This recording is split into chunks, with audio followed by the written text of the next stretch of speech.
Oh, hello all. Just popping together another video today for your composition lesson. So this one's on recapitulations in sonata forms. And so we're going to look at the first movement of Mozart's Piano Sonata in C major, K330, and the first movement of Beethoven's Opus 10, number 2 in F major. It's because they kind of do what a recapitulation does typically, and that's resolve the tension. So within a recapitulation, um, the recapitulation is kind of like the site where the tension's resolved, and within a kind of a typical sonata, what we'd expect is in the exposition, we'll have two subjects, the first subject being in the tonic, and then the second subject moves away from the tonic, usually to the dominant or the relative minor. And that move away from the tonic creates a sense of harmonic tension. It's kind of like the problem that is introduced and then needs to be solved over the course of some sort of narrative arc. That's kind of like what's going on. So that tension is introduced in the exposition when we start to move away from the tonic and land on the dominant and relative minor in the second subject. And then that tension is worked out in the development. So when we get to our development, we might explore that tension through visiting far-flung keys. We might sort of explore those motifs, but all of that serves to heighten the tension, and eventually, once that tension has been heightened, it is then resolved in the recapitulation when the first and the second subject appears in the tonic. So we've got the second subject back in the tonic, and so the tension is resolved. Okay, so that's kind of what a recapitulation does. Right, so we're going to have a quick look at the Mozart K330 first, because this is very, very typical. So I'll just play it through. I'll play through the second subject as it appears in the exposition, and the second subject as it appears in the recapitulation. So you've got the second subject in the exposition on the left-hand side of the screen, and the second subject in the recapitulation on the right-hand side. So here we are.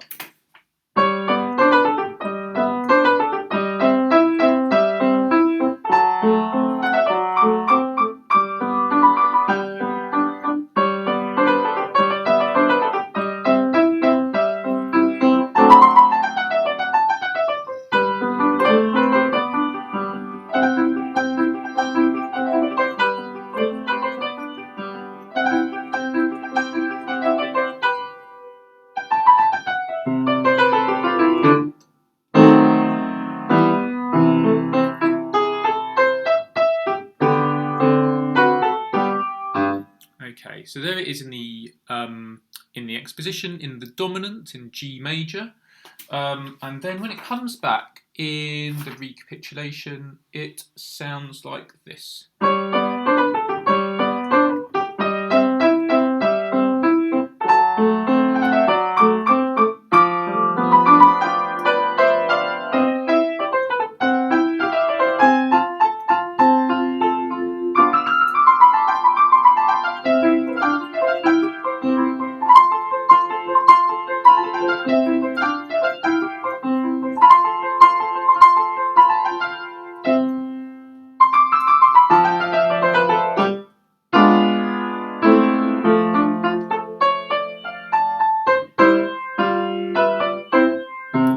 Okay, so the vast majority of that second subject material is exactly the same as the exposition, just up a fourth.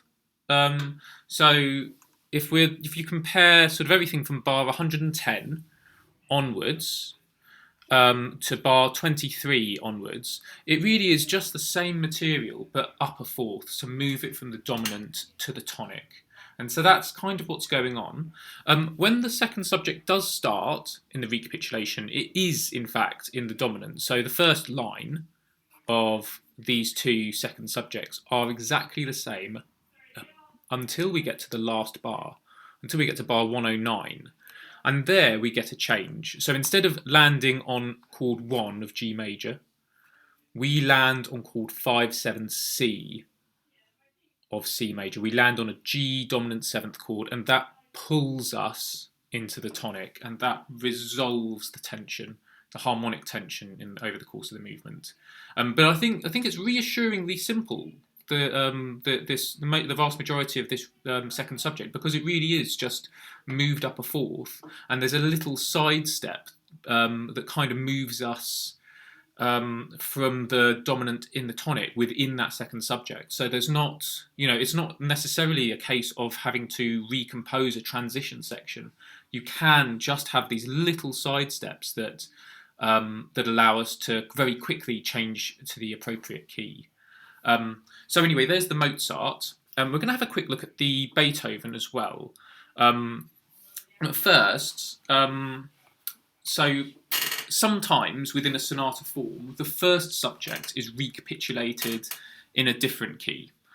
We saw this last time with the Mozart Piano Sonata K545, with the recapitulation in the subdominant, whereby, and if we sort of remember our circle of fifths, if we move to a flatter key on the circle of fifths, we're lessening the harmonic tension, but not resolving it. And so that's what Mozart is doing there. He's recapitulated the first subject in the subdominant so that it's we've decreased the tension, but because we're not in the tonic, it's not been completely resolved.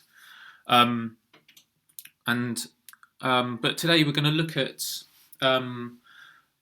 Beethoven's Opus 10 number 2, where the recap of the first subject is in D major.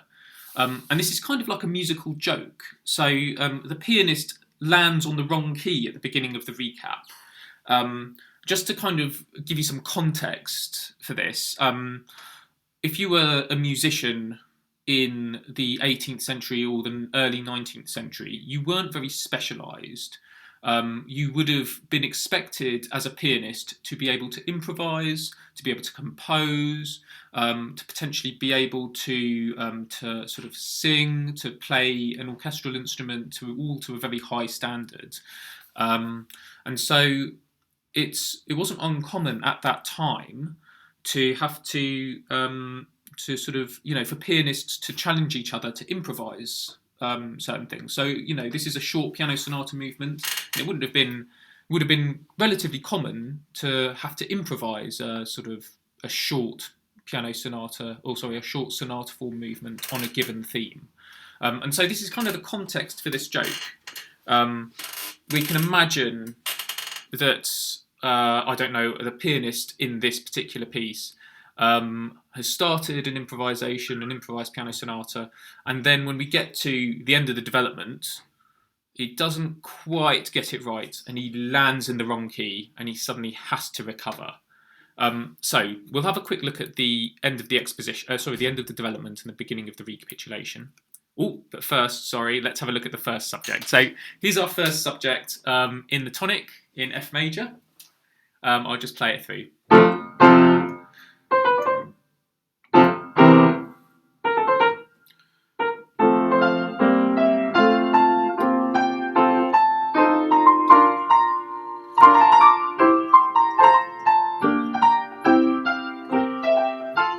Okay, and then everything beyond that is kind of a transition. You can kind of see that we're transitioning because we've got lots of these sort of diminished seventh chord. Not diminished seventh. We've got an augmented sixth chord here, which kind of leads us to E major, and then eventually over to C major for the second subject. So there's the first subject. And here is the beginning of the recapitulation and the end of the development. So I'll just quickly play that through and then kind of talk you through what's going on. Here's the end of the development.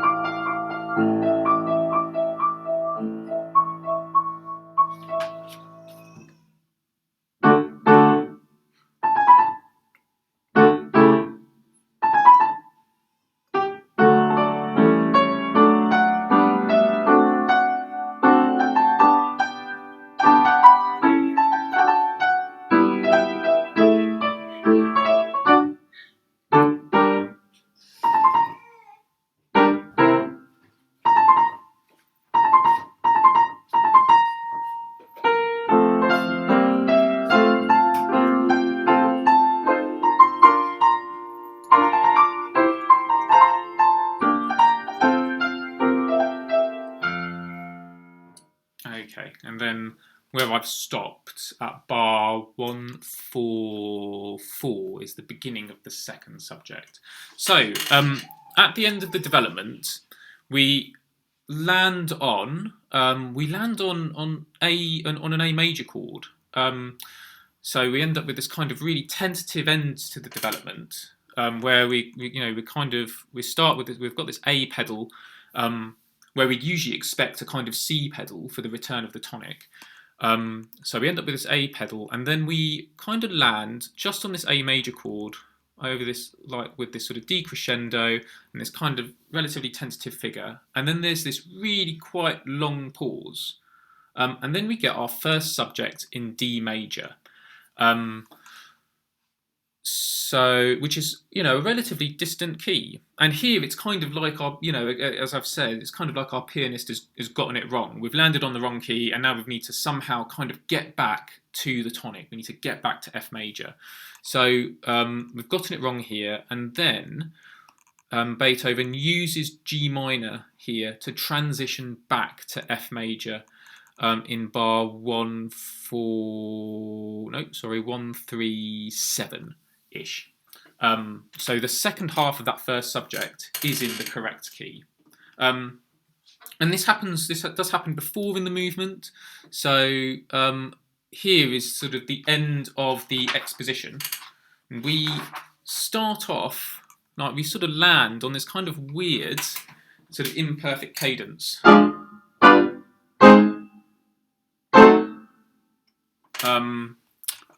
Which again feels really weird. We should be kind of heading towards C major, but for the sort of codetta and the closing theme down here in bar 55, but we kind of end up on this interrupted cadence on A flat major, and it's sort of again like we've landed on the wrong chord.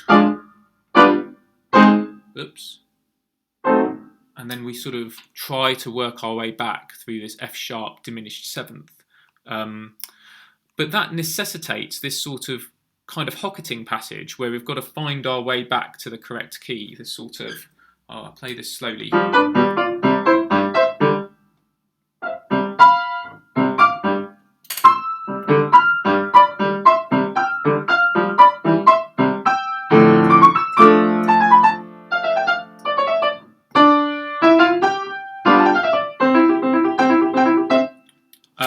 So there is sort of, further context to this idea. It's something that Beethoven's sort of playing around with within the whole piece. So yeah. Here's the second subject, indeed, and how it appears in the exposition and the development. So I'll just quickly play through it in the exposition.